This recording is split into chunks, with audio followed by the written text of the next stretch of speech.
का उद्योग क्षेत्र मोटासाई कालाम, माननीय इसको रेलवे के सदस्य साथ जोड़ा जाए। OBC जी। सभापति महोदय, आपने मुझे बोलने का मौका दिया, मैडम आपका बहुत शुक्रिया। बहुत धन्यवाद। बजट की स्पीच में फाइनेंस मिनिस्टर ने 4 बिरादरियों का जिक्र किया। भारत की सबसे बड़ी अक़लियत मुसलमान है 17 करोड़। मैं हुकूमत से जानना चाहता हूं कि क्या 17 करोड़ मुसलमानों में गरीब नहीं है, नौजवान नहीं है, किसान नहीं है, ख़वातीन नहीं है?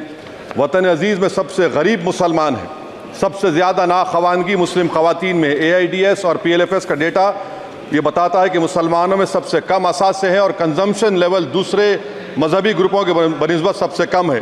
तालीमी इदारों में मैडम 15 और 24 साल की उम्र में भर्ती एनरोलमेंट में मुसलमानों की सिर्फ 29%, शेड्यूल कास्ट की 44%, हिंदू OBC के 51% और हिंदू अपर कास्ट की 59% है। हायर एजुकेशन मुसलमानों का एनरोलमेंट सिर्फ 5% है। PLFS का 2018-19 का डेटा विज एम्प्लॉयज़ बताता है कि मुसलमान 22% थे, 2022-23 में 15% हो चुका है।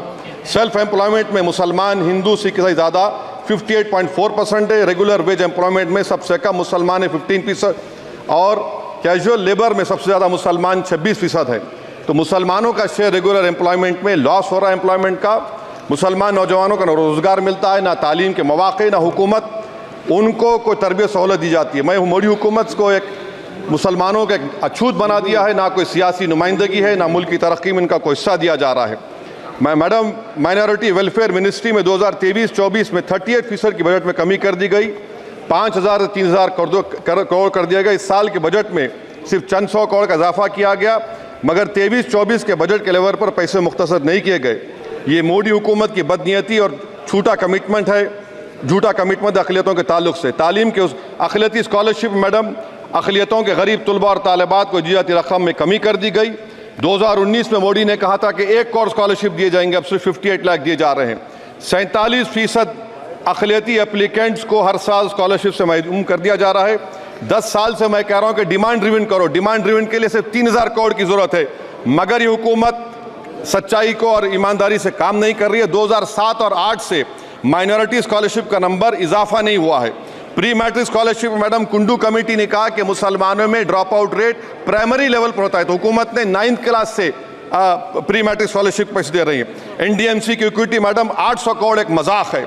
PMGAV के में 910 करोड़ दिए गए।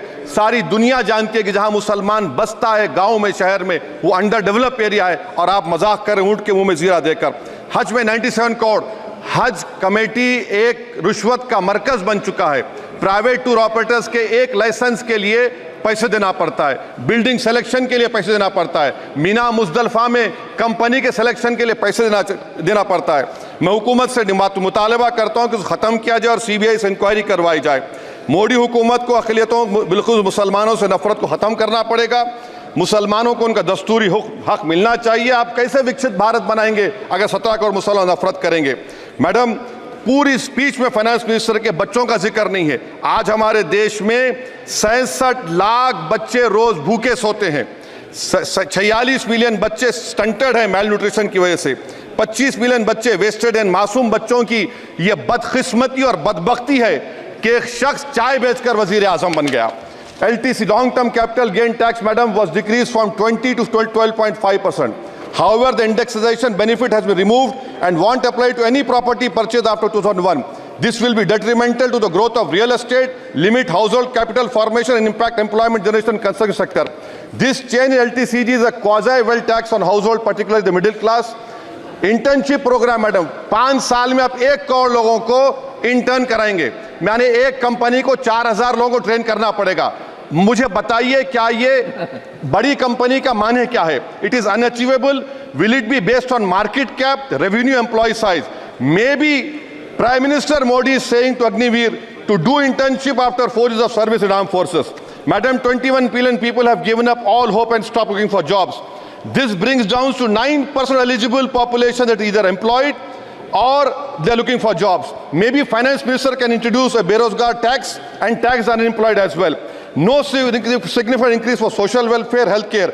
It looks like Prime Minister Modi is saying देश की मिडिल क्लास की संपत्ति पर पहला हक हमारे अलायंस का है.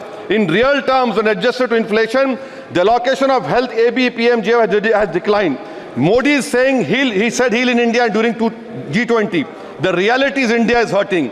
Madam, this government wants to increase FDI from China. Is the Prime Minister not concerned that our armed forces cannot patrol 26 patrolling points out of 65 in Ladakh? Maybe the Prime Minister wants the Chinese monopoly Indian markets. Import from China have crossed 101 billion 2024. Prime Minister Modi says Khelo India, but in reality the budget has shown that Modi government policy is Jhelo India.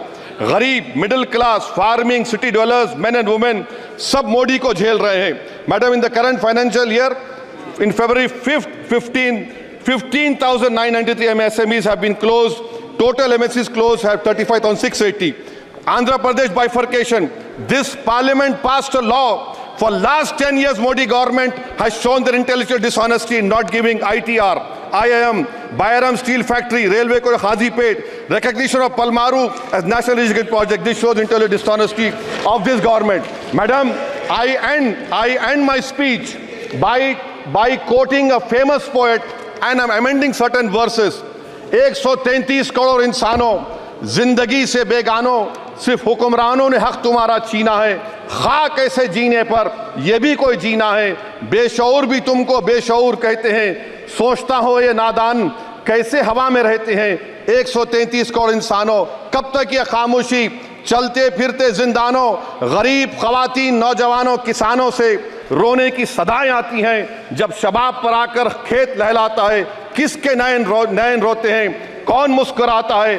काश तुम भी समझो, काश तुम भी जानो किस कदर भयानक है जुल्म का ये ढब. देखो रख्स से आतिश व आहन देखते ही जाओगे, होश में ना होगे. और अनएम्प्लॉयमेंट पर अभी बोला गया नौकरियां दे रहे हैं, तो शायर ने इनके बारे में अच्छा कहा कि फूल शाखों पर खिलने लगे तुम कहो, जाम जिंदों को मिलने लगे तुम कहो, चाक सीनों के सिलने लगे तुम कहो. इस खुली झूठ को, जहन की लूट को मैं नहीं मानता, मैं नहीं जानता. शुक्रिया मैडम.